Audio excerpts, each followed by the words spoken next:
यह केस आपको ये बताएगा कि ऐसे व्यक्ति से दूर रहे जो आपसे नहीं बल्कि आपकी दौलत से प्यार करता है। उत्तर प्रदेश के मुरादाबाद शहर के पूज इलाके रामगंगा विहार में एक आलीशान बंगला है। इस घर में रहते हैं रविंद्र कुमार, रीना सिंधु और उनकी 12 साल की बेटी जो अभी फिलहाल हॉस्टल में है। ऐसे से एक बिजनेसमैन था और Reena Sindhu physiotherapist, social media reel creator थी। उन दोनों की लव स्टोरी फिजियोथेरापिस्ट सेंटर से शुरू हुई थी और 2010 में उन दोनों ने शादी कर ली। पहले तो वो दोनों लिव इन में रहते थे। उन दोनों के बीच 12 साल का गैप था, लेकिन उनकी लव स्टोरी में ये एज गैप कभी भी बीच में नहीं आया और उनकी जिंदगी बहुत ही खुशहाल तरीके से आगे बढ़ रही थी। इंद्र सिंह ने अपने दिल का हर एक कोना रीना के नाम कर दिया था। वो उससे बहुत ही ज्यादा प्यार करता था, यहाँ तक कि उसने अपनी जमीन बेचकर रीना को बंगलो ले दिया था। दिखने में तो ये सब कुछ बहुत ही अच्छा लग रहा था। रीना तो सब कुछ बहुत ही परफेक्ट लग रहा था। रीना का फिजियोथेरापिस्ट सेंटर भी उसके घर के नीचे ही था, वहां पे ही रहती भी थी और वहां पे ही काम ही करती थी। लेकिन रविंद्र कुमार को बिजनेस में बहुत बड़ा लॉस हुआ था और उसमें उसका 18 लाख का चेक भी बाउंस हो चुका था।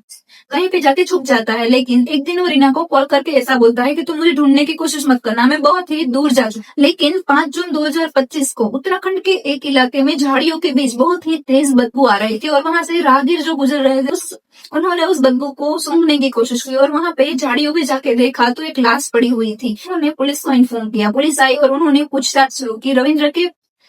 रविंद्र की जेब से एक धर्मशाला का बिल निकला जिसमें से 31 मई तक रविंद्र वहां पे ठहरा हुआ था। पुलिस ने वहां पे जाके पूछताछ की तो वो लाश रविंद्र बताया गया और फिर पुलिस ने उसकी फैमिली को इन्फॉर्म किया और उन्हें बुलाया और फिर रविंद्र की बॉडी का पोस्टमार्टम किया गया। उससे एक बात सामने आई कि रविंद्र की हत्या कर दी गई है और ये बात हमें सोचने पर मजबूर कर देती है कि रविंद्र देहरादून में रुका था और उसकी लाश उत्तराखंड में पाई गई और उसकी गाड़ी नोएडा में पाई गई। ये सब कुछ हुआ कैसे, ये बात हमें सोचने पर मजबूर कर देती है। पुलिस ने भी अपनी कड़ी कार्रवाई शुरू की और उसके सामने एक से बढ़कर एक साक्षी सामने आते गए।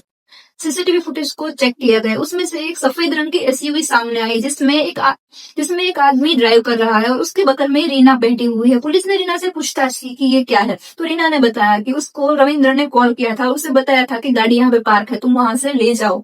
लेकिन पुलिस ने जब रीना के रिकॉर्ड चेक किए तो सामने आया कि रविंद्र ने तो उसे कोई इस तारीख को कॉल ही नहीं किया था।